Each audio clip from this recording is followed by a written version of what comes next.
الخير. غادي نوريكم اليوم حركة الرعشة. حركة الرعشة كتكون هنا في الوسط. أهم شيء هو أن الانطلاقة ديالها لازم تجي من الركب. وشيء مهم ثاني هو أننا خصنا نرخيو الركب ونرخيو الوسط. لو ما رخيناش الوسط الرعشة ما غاديش يمكننا نتمكنوا منها. فغنبداو مع بعض. الله يخليكم. غنتنيو ركبه بعد الثانيه ركبه وحنا راخيين نفسنا. المهم ان الظهر ديالنا والكتاف ديالنا يكونوا في مكان نازل لتحت باش يبقى الظهر مقاد. وغادي نسرعوا شويه في هذه الحركه ديال الركب، لان بحال اللي قلت لكم الحركه جايه فعلا من الركب. وكان نسرعوا في هذه الحركه هذه وحنا راخيين الوسط، لان الركب هي اللي هزه الوسط. كنسرعوا في الركب، ما تحاولوش تسرعوا في الوسط. لا سرعتوا في الوسط غادي تعصبوا وغادي تجي الحركه بحال هكذا. خليكم راخيين وحنا غاديين وكنسرعوا. والمحرك بحال اللي قلنا جاي من الركب. الوزن ديالنا كيتوزع على الرجل اليمين والرجل اليسار. دابا غادي نحلوا شويه، نفتحوا شويه رجلينا وغادي نحطوا الوزن ديالنا. الوزن ما كاينش في الرجل اليسار، الوزن كاين دابا في الرجل اليمين.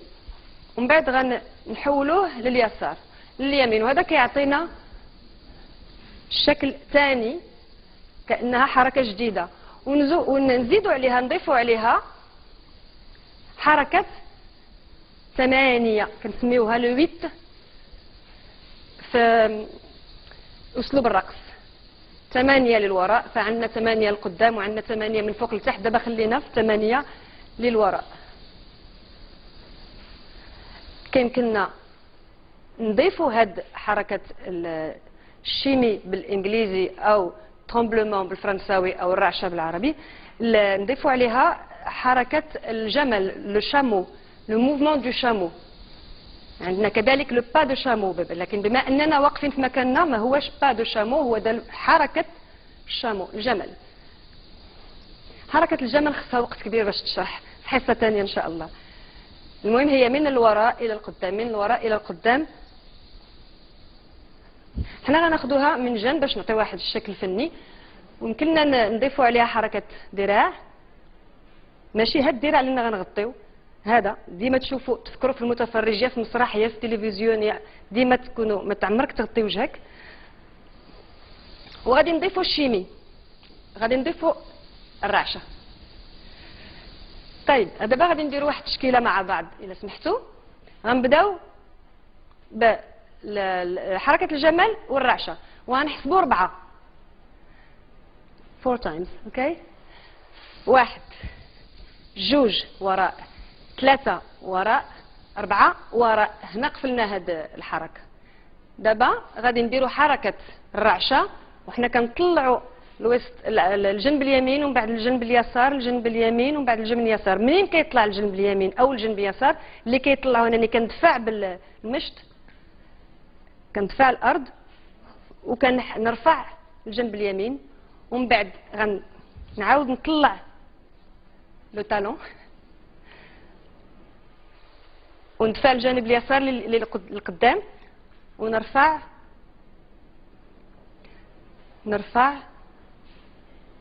الكعب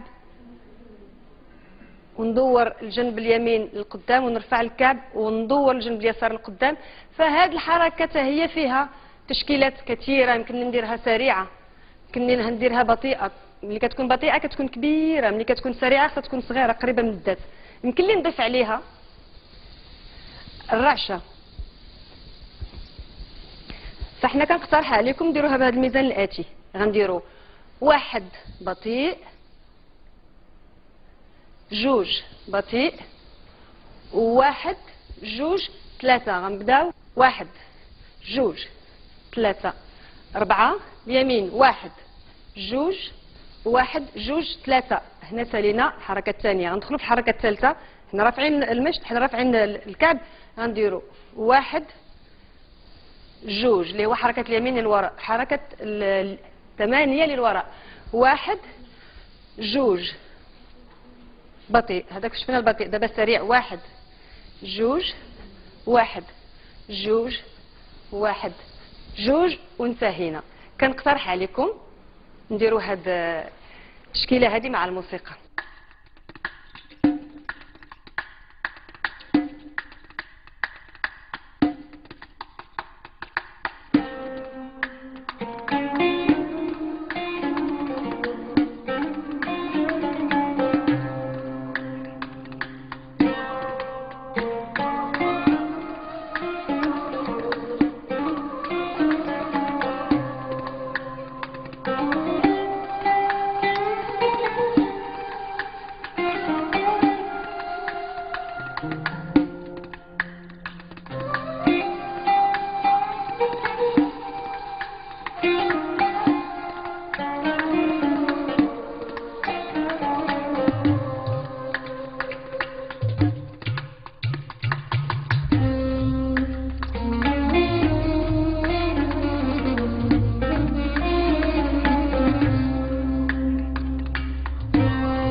وهكذا انتهت هذه الحصة، وإلى اللقاء إن شاء الله في حصة مقبلة.